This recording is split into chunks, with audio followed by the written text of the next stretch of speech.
ونشهد أن لا إله إلا الله وأشهد أن محمدا عبده ورسوله. أما بعد،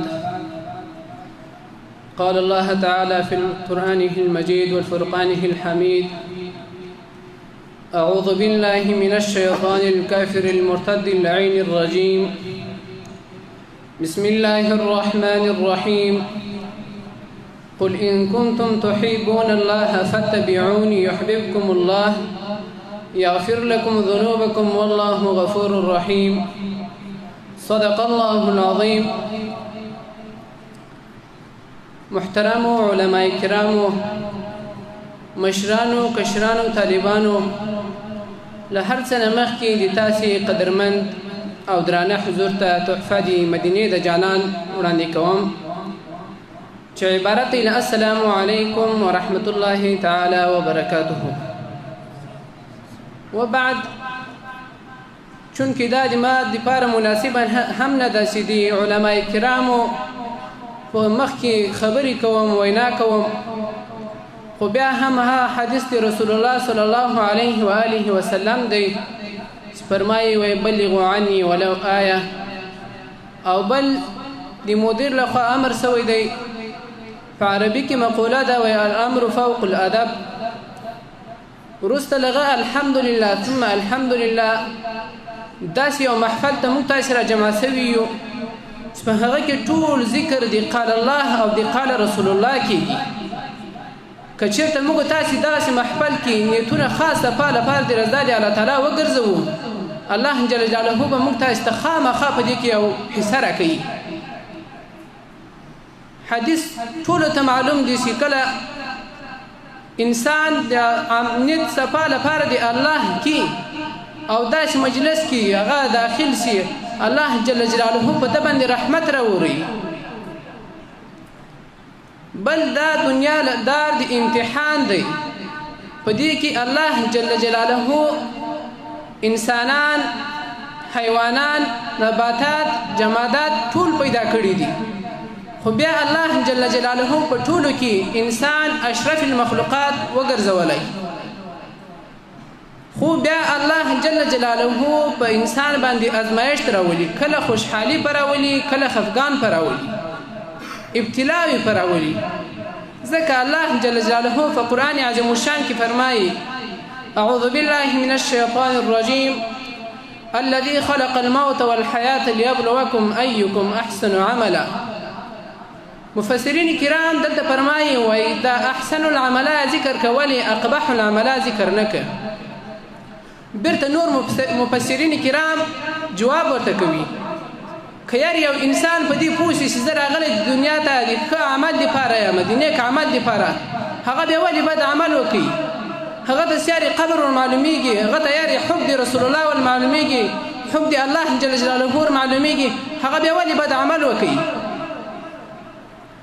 مسلمانانو ورونو، موږ تاسې دلته راغلي یو، کنه ناست یو خاص د الله تعالی د رضا په خاطر باندې، او موږ تاسې له هغه نه اول مراد موږ تاسې تزکیه د نفس ده.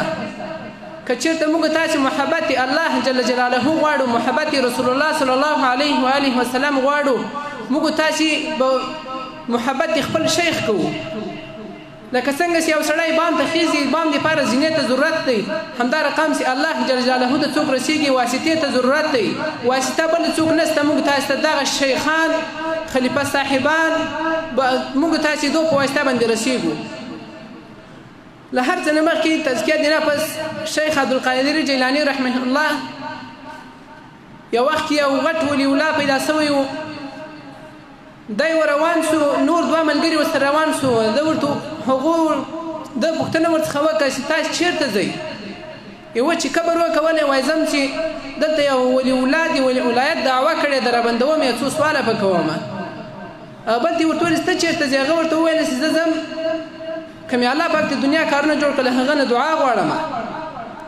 ده چې پوښتنه وکړه چې ته چېرته ځې؟ ده ورته ویل زه ځم تزکیه د نفس کوم. کله چې ولي الله ته ولاړل، الله جل جلاله هغه ته کشف وکولی چې دغه په دې مطلب درته راغلی ده، دا په دې مطلب درته راغلی ده، دا په دې مطلب درته راغلی ده. هغه کوم مخکینی چې ویل شي سوال پکې کوم الله ولي الله ورته وویل چې بس دغه د سوال د جواب زه الله پاک خپل معاملات سره وکړي. دوهم کس یې ورته ویل چې زه الله پاک باندې کار جوړ کړي، الله پاک همداسې کار جوړ کړي. ده ته ورته وویل چې ته کښېنه، ته تزکیې د نفس دپاره راغلی، نفس پاکوې.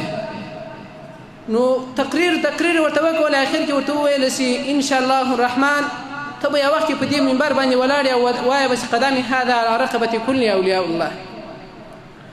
هغه تزکیه د نفس وکول، الله جل جلاله یو عالم یو ولی الله ورڅخه جوړ کړي. موږ تاسو دلته راغلي یو، موږ تاسو که چېرته تزکیه د نفس وکړو، الله جلاله دې موږ تاسو په علم کې اثر واچوي. موږ تاسو دلته راغلي یو چې محبت شیخ وکړو، الله جلاله موږ تاسو رسول الله صلی الله علیه وسلم محبت هم راته واچوي، په زړه کې دي الله جلاله محبت هم راته واچوي.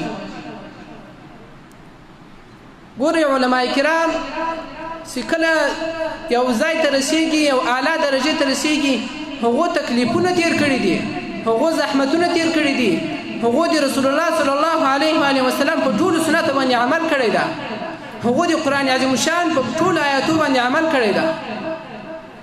نن خو رسول الله صلی الله علیه وسلم نسته، نن خو جانشین همدغه خلیفه صاحبان دي چې موږ تاسې دوی اطاعت وکړو.